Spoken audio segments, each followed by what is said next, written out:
Greetings and salutations. Welcome to another edition of Conversations with Cornelius.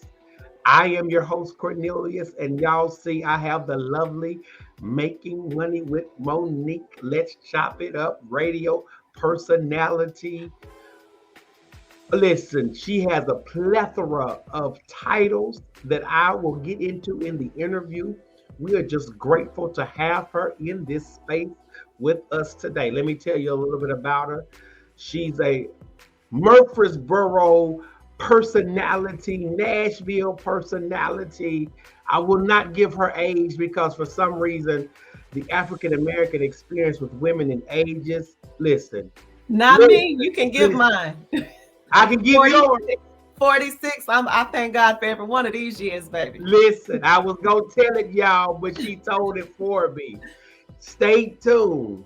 You're about to be blessed. It's Conversations with Cornelius, and I'm grateful to be with the lady, lovely Monique. Welcome to Conversations with Cornelius. I am your host, Cornelius.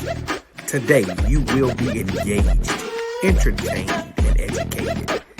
Stay tuned. You are about to be CC'd. It is Conversations with Cornelius.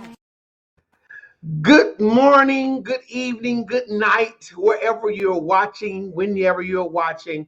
We have with us Miss Monique. How are you doing this morning, beloved?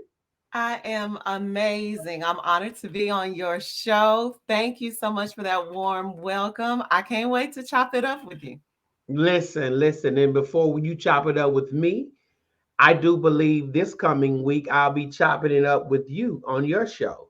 Yes, you will on Wednesday at 1 p.m. Central Standard Time. We're going to be streaming it live at WVOL1470.net. And also, you'll be able to catch it on Cornelius's YouTube page as well as mine, The Savvy Single Saved. And let's chop it up. Savvy, single, saved. I need to I love the alliteration because number one, I'm Baptist and I'm preaching. So that's points in the sermon. Savvy, single, saved. Let's Yes. just start there. Y'all see her logo in the background. Follow her on all her social media handles. We're going to get to them in a minute. Talk to me about savvy. Talk to me about single. Talk to me about being saved. And you don't have to talk to me in that particular order because Sure. I know they all are intertwined. And Yes. sometimes me as the outsider, I see saved, but I don't see savvy. But you savvy and saved. So talk to me about which one is, well, we know salvation is first. Just Mhm.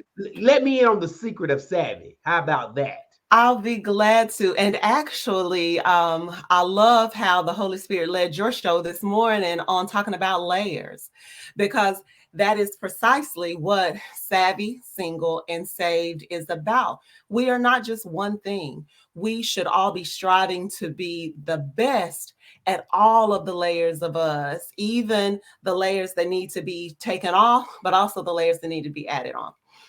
So, when I watched your show this morning, I was like, well, look at God, because that is it.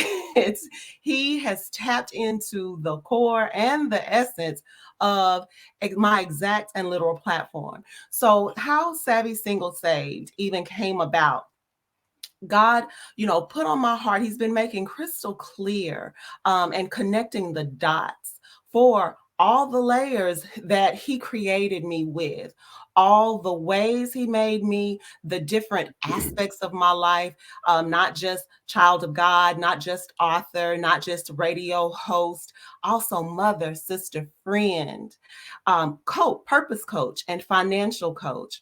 So where the savvy layer is just that we have to win in all of these things and never give up on learning how to win at all of those things. So we have to be savvy. We have to be multi-layered, so that we are getting everything that God put us here on the earth to have and receive and enjoy. Remember, our Father, and I don't know if all of your listeners are saved, but our Father, those of us that are, our Father owns all the cattle on all the hills.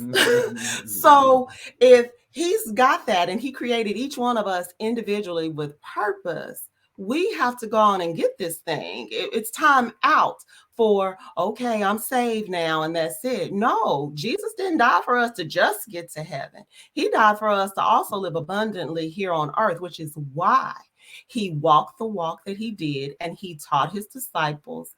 And that is what we're here to do. So I coach people to be savvy in their money, in their life, as well as their relationships. Money. There Yes. was a study given the last 2 weeks said $1.6 trillion is leaving our community, the African American community. I said, nah, nah. But then I thought about it. And because you have the coaching responsibility, which is an assignment that I really respect, Thank you. I really wish at 23, you and I would have been having this conversation so that when we got to this point, the last 25, 26 years of our life, I would have learned how to be more resourceful and savvy with my money and not spend so much of it. Well, Because let me go tell ahead. you another. Go. I wasn't there at 23. I was quite literally in the process of finishing school. I got married, I became a mother young, and Yeah. I got married young and made all the mistakes with all the money, all of the statistics for how that 1.6 or 1.3 trillion is walking out of our community. Mm-hmm. It's because we haven't learned the things, or we aren't willing to learn the things. And that's why I believe the beauty of what social media has done. It has connected us in ways and opened so many doors in so many ways, but we have to be savvy on what we let in those doors and what doors we step into. So not only do we need information in our 20s that we now can get, we also needed how to apply it, and it needed to be accurate information. Because I don't know about you, but everything I do, I love to give my personal testimony. Now, while my degree is in business finance over 20 years ago, I learned how business finance worked. I graduated from MTSU, go blue, I'm true blue. I graduated from MTSU with a bachelor's degree in business finance in 2001, but didn't have a clue what that meant for my personal finance. And that was the first eye opening that I had on, wait a minute, sis, you don't know what you think you know. Yeah, I can run anybody's books. I can set anybody's business up 20 years ago. I can set anybody's business up. But why am I emotionally spending all of my money on my daughter? Why am I guilt shopping because I'm so busy working and going to school and she doesn't have a father? So let me just buy her everything. Listen, those dollars are leaving the African American community, not just because of lack of financial knowledge. We have to get to the root, and that's what I specialize in. Get to the root of, why are you relating with your money that way? And we in the African American community, because it is not common to discuss finances in the home, because it's common, unfortunately, in the Baptist churches that I grew up in. When we would go, let me be crystal clear, when we would go, it was okay to have that building fund for 50 years, and it was okay to go through and pay your tithe, $1. God knows my heart. The things we're not taught, and we have to get to the root of, well, why aren't we talking about our money? Why aren't we as a family building wealth together? Things like that. Conversations. your platform and for God to even bring us together, like your platform is Conversations with Cornelius, mine is Let's Chop It Up. Y'all, it is time for us to start talking about these things so that our people stop perishing for lack of knowledge, and we keep that 1.6 trillion dollars in our own pockets and in our own communities, building us up before we let it continue to build other communities up. You made a valid point. uh, Emotional spending. Yes. That's deep. Because this, And let me say this, and hey, we gonna do our disc jockeying. We gonna valet each other, volley each other. What does that look like when we talk about emotional spending? When you show up at a mall or a store and you say, "I'm spending this money emotionally." Like what emotion are we running off of? well, here's what we term it now, and we think it's cute: retail therapy. I'm sure you've heard it. I'm sure your listeners have heard it. I'm sure your listeners have said it and done it. Listen, shopping is not therapy. Let's be crystal clear. And your position on mental health again can tap into that. There's so many ways that we are emotionally spending. Like I said, mine was out of guilt. I, was a single mother, and her biological father at the time, her biological father was not at all in the picture. And, I had a close relationship with my father. So I'd always have, when he was living. So I would emotionally spend saying, hey, I know the schools are raising you and I know the daycares are raising you. But, you can have a brand new pair of shoes for every day of the week. Does this make you feel better? Or, I know I wasn't able to make it back in time for your event, but hey, let's go out to eat. When I first started paying attention to what I was spending just on food, what was walking out of my home, and y'all remember, I'm 46, so I have an adult kid. I don't know how old your listening audience is, but there was a time where kids ate free. Do you remember that, Cornelius? Oh yes. Yeah, Pull up. listen, Pull kids up. eating free, and kids could eat free every day of the week. So why, as just a single mother and a single, at this point, small child, we were spending over $400 every week just eating out. And I had groceries at home. So now do $400 a week. Go ahead. Go Time ahead. out. Time out. Let me do some calculations. Go ahead. 400 times 52. Really? Yes. Really? Yes. Really?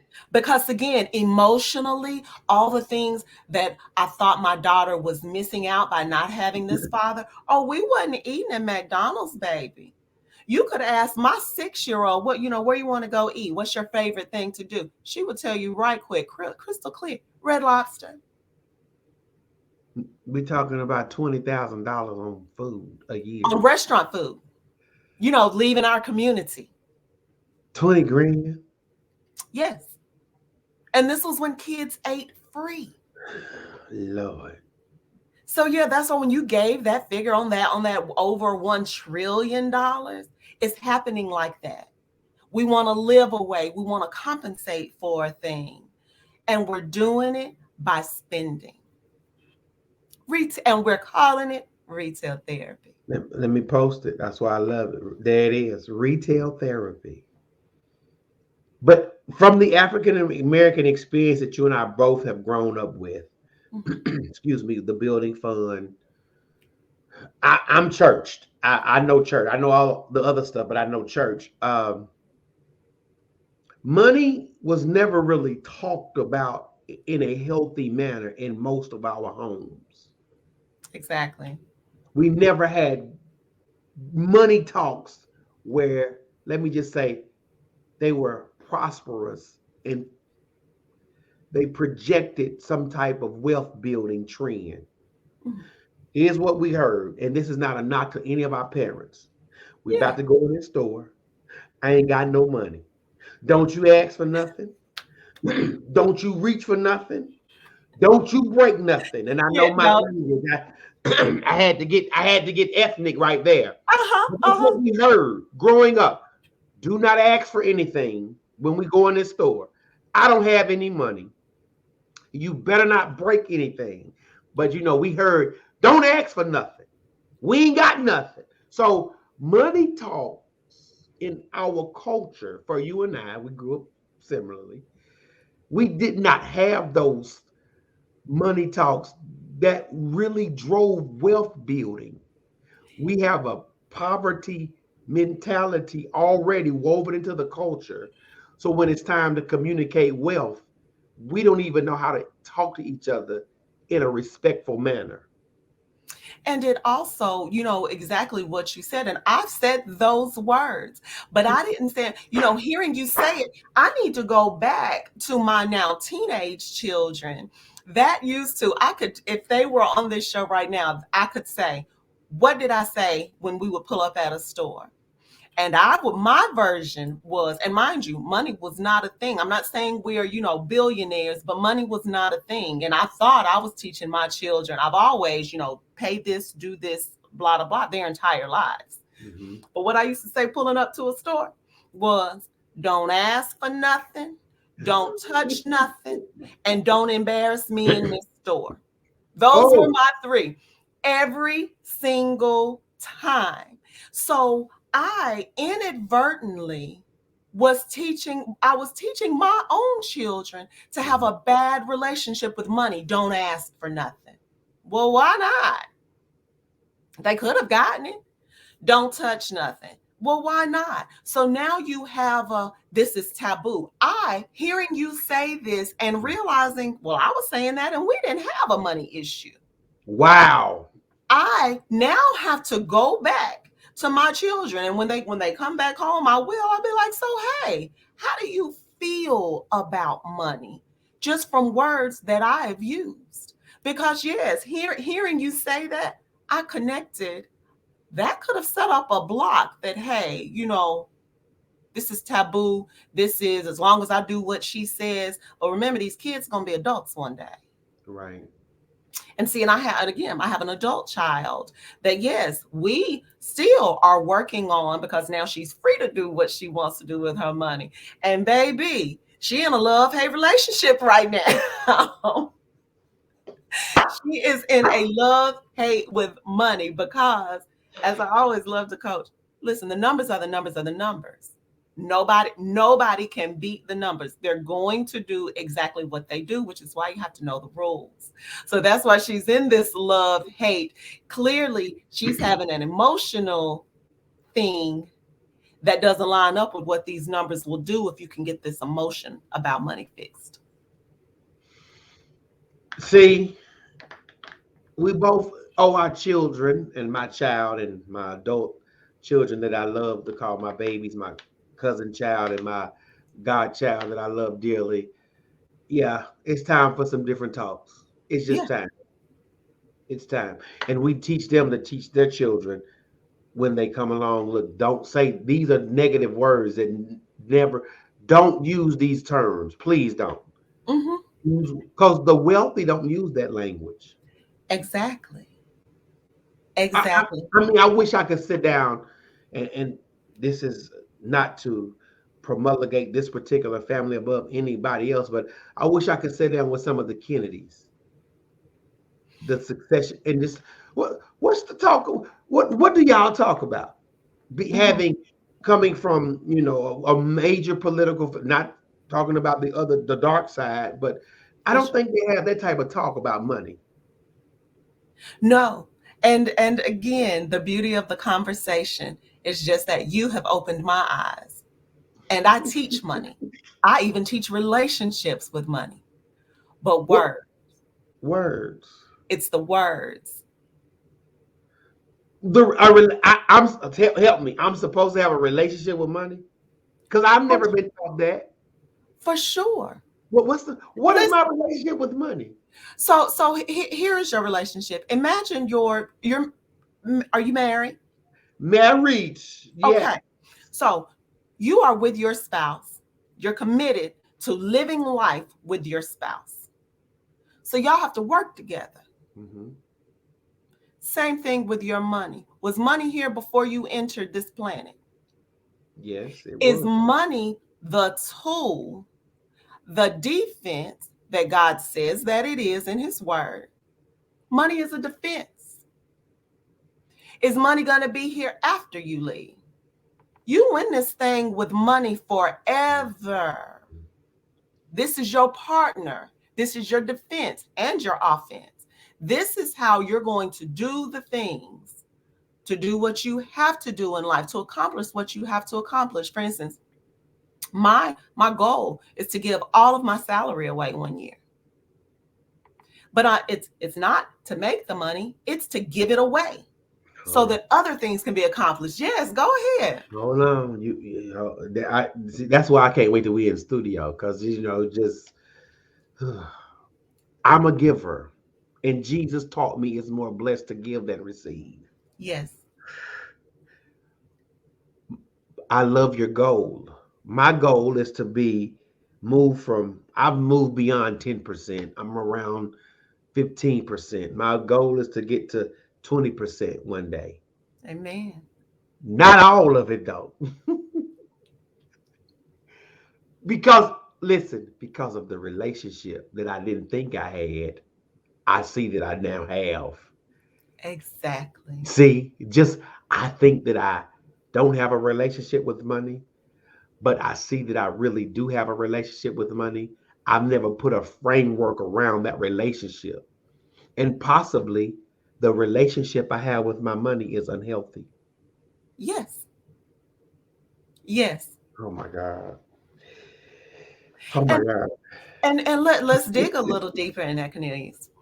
Pastor, I'm sorry. You fine, Cornelius Pastor. Work a gym rat. You can call me buddy, your gym friend. Right.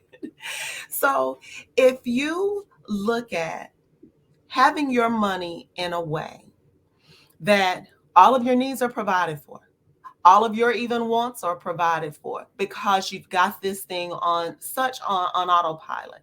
And that's another thing, as a coach and as a numbers person, like I said, there are numbers and there are things that you can do that you don't even have to think about when you get this set up properly, where the money is actually working for you. So now the money is doing what it does and it's supporting you. But what about making more money? Because we can always make more money. This resource isn't limited. And that's why you have to relate with it in a way that there's more money to be made and gotten. Always. It's as simple, it's almost like the air that you're gonna breathe. This air was here before you got here. This air will be here after you leave. So you have to take the shackle off of your mind in, I can't give all of it. Well, what if you did? If everything you have is met, if everything you need is met, and your wants to, like, I'm not saying you're eating beans and rice every day. I'm saying you're good. If you made $100,000 that year, 100 and you grand didn't right need this there. money to do anything, like you've already, you've projected out, you're managing it in a way that next year, you just go get another 100, or, whatever you need to do, this money isn't stopping. Why wouldn't you give it away? Or would you? Unless it's something emotional, something you're relating in a way that you think you can't go get more, that you think the well is going to dry up. And it's not going to dry up because there's It's more money that is a resource is unlimited. it is. And that is why, it's, and I'm not saying you have crab mentality. I'm saying how the crab mentality works. It's, I can't help somebody else because it's going to take away from me, or it's going to take away from mine. When you can just go get more. And I truly believe that is how and why God blesses us the way he does, and why he tries us with little, so that we can show that we're going to be faithful with the little, so that he can give us more. And he's not giving us more to hoard more. He's given us more to put it back in the community and put it back in the kingdom. It's just like it's a seed. All money is a seed. One of the courses that I teach is just that I do it from an agricultural perspective, because money is a seed. Listen, you and I had a brief conversation before the conversation. Mm-hmm. We was gonna go in a totally different direction. Oh, okay. No. That means there's going to have to be a part two, because what I even don't see among our peers is this. I don't sit down with my peer group. So Monique is a class of 93. I'm class of 95. So y'all know our ages now. Just catch. She just told you how old she was. So just subtract two. That's how old I am. Honestly, Monique, we did not grow up. We grew up around the same people, but we did not grow up talking like, even in our adulthood. Mhm. Where did we sit down and say, hey, you and your cousins, or you and your girlfriends, and hey y'all, while we out spending 20,000+ a year at Red Lobster, why are we not talking about money? Mhm. Why are we, So guys, I gotta get the next Jordans. I gotta get, well, when we were coming up, well, we were on Tommy Hilfiger. That yes, dates us. polo.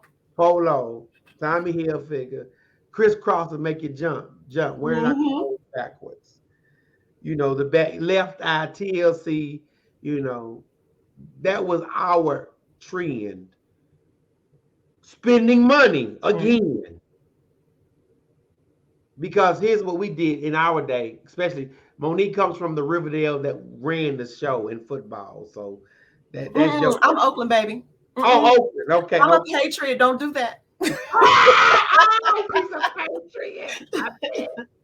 My bad, my bad. Okay, but But of course, I grew up with Riverdale people. We only, right, at that point, we only had two high two schools. schools, So, Riverdale the and people that were Oakland. playing and killing it at Riverdale, I was in middle school and elementary with them. So, Yeah. you So good.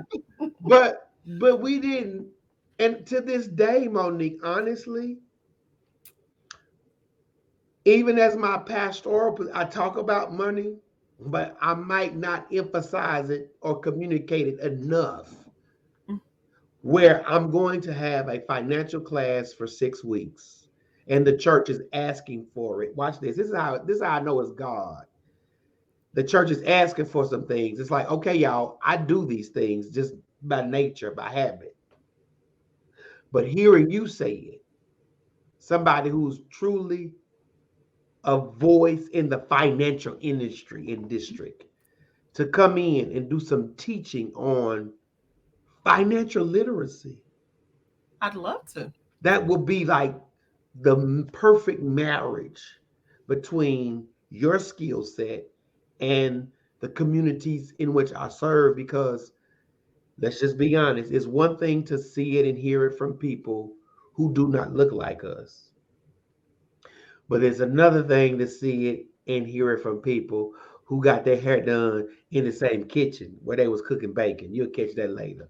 Uh-huh. Uh-huh. You telling it. You Ah, telling it. be still, because that hot comb is coming off the stove where they frying country ham. Yes. That's how we were raised. Yes. Yeah.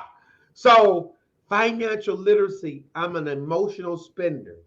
That's why even in the craft and the calling, we think, and this is so, mundane. It's just crazy. Let me just use that.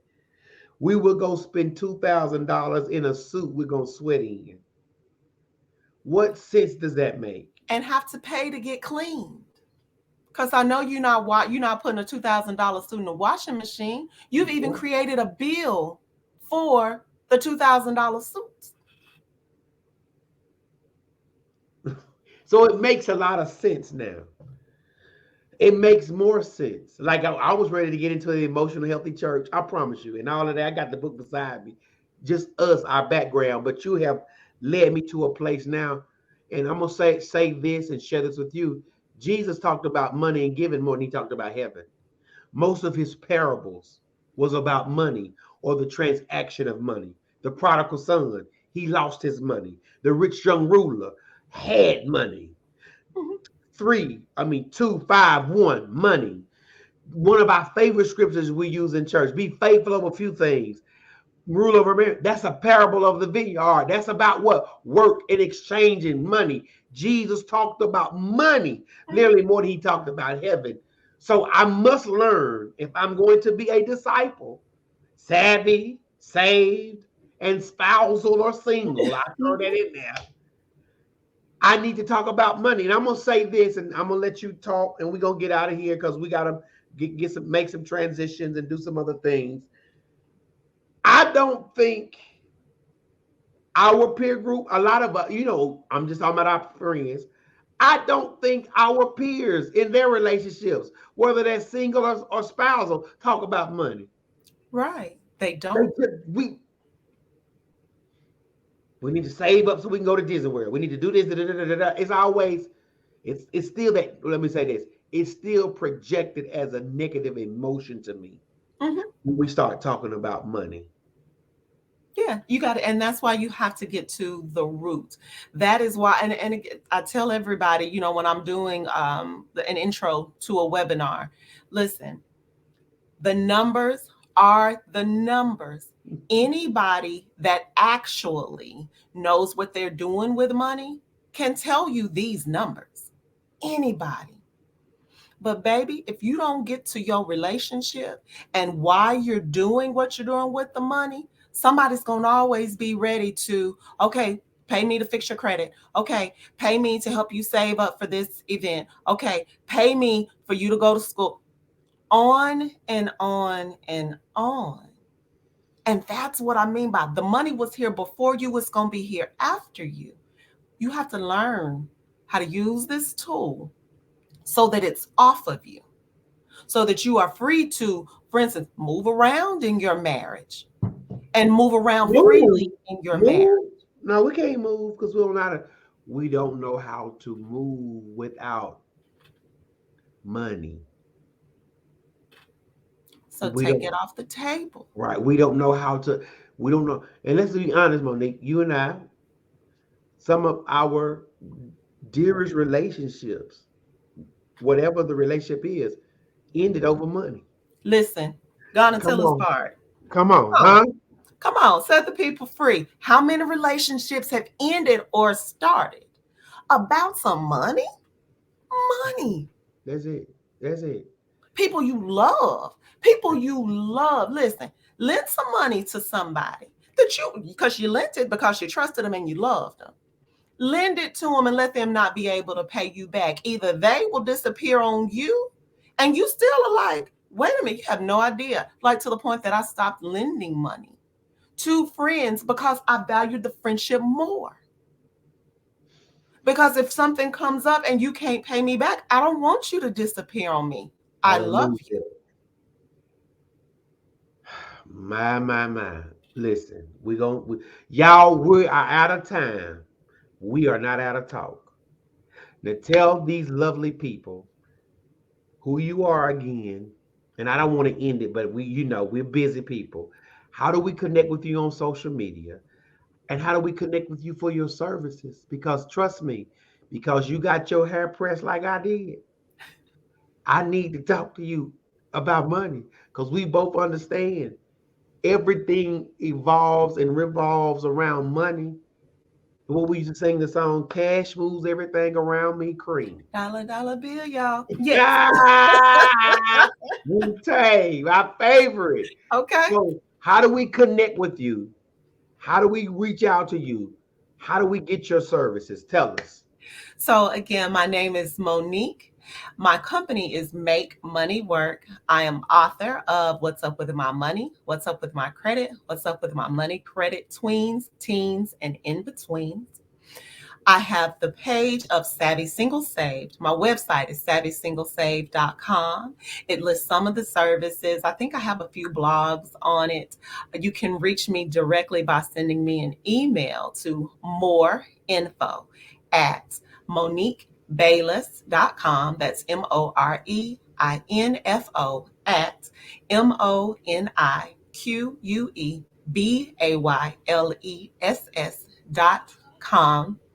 And I would love for you to stick with me, reach out. You can send inquiry emails as far as services, as far as I love to do a 15-minute free conference call so that I have found that a lot of people have questions or they're really asking me about a symptom and we need to get to the root of why this is this way for instance, your credit is jacked up. Well, your credit's a 500 because I can pretty much tell you why your credit's a 500 in those 15 minutes.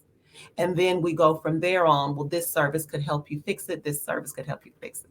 So, I'm putting it in there, MoniqueBayless.com. yes, And more info at MoniqueBayless.com. correct. Let me see. I'm trying to help. Let's see. Is that it? More info at MoniqueBayless.com. That is it. There it is. I got, when we a one-man show, you got to do all of it. Produce Yeah, it. Throw it yes. there. So yes, listen, y'all. My people, which are called by my name. Go to Monique Bayless. More info at Monique Bayless. Do you do workshops for churches, for large groups? How does that work? I do. So I used to do one-on-one coachings, and I realized still 24 hours in a day, and it's only one of me. So I figured out that I can serve our people better by doing workshops and group seminars. And yes, I've even done a workshop at a family reunion. I thought it was really right. I thought it was really it was neat the way the person reached out to me and was like, well, yeah, we're gonna have our whole family together anyway for a weekend. And they brought me on to do a workshop. So yeah, it's lots of ways for us to reach each other in a community. Listen, y'all, but this when you bring her and her skill set, she not expecting no blessed handshake. This she this is a skill. For This sure. is her. This is her. She's competent in this work. Monique, girl, I'm so grateful to talk to you. And we listen on the next interview. We'll talk about how we met and get into the other stuff.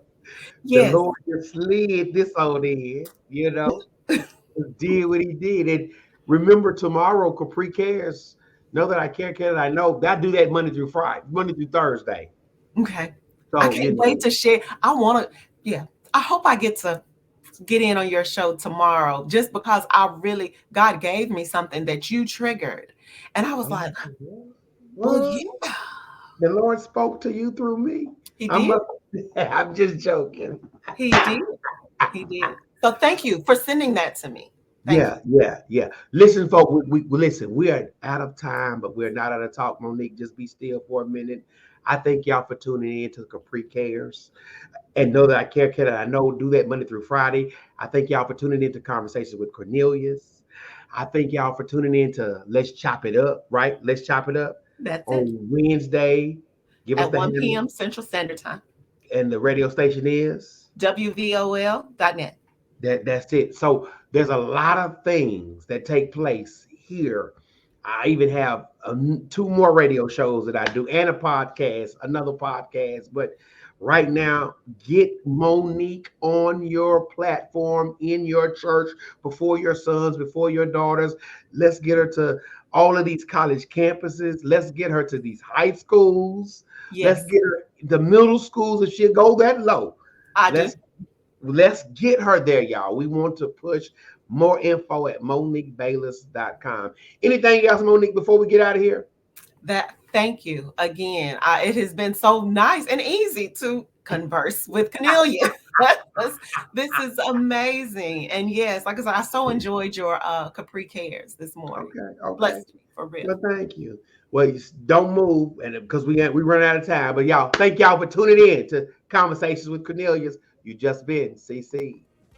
Thank you for tuning in to Conversations with Cornelius. Please follow me on my social media platforms: Facebook, Cornelius A. Hill; Instagram, Arne Hill; Twitter, Hill Cornelius; and YouTube, Cornelius Hill. Now do me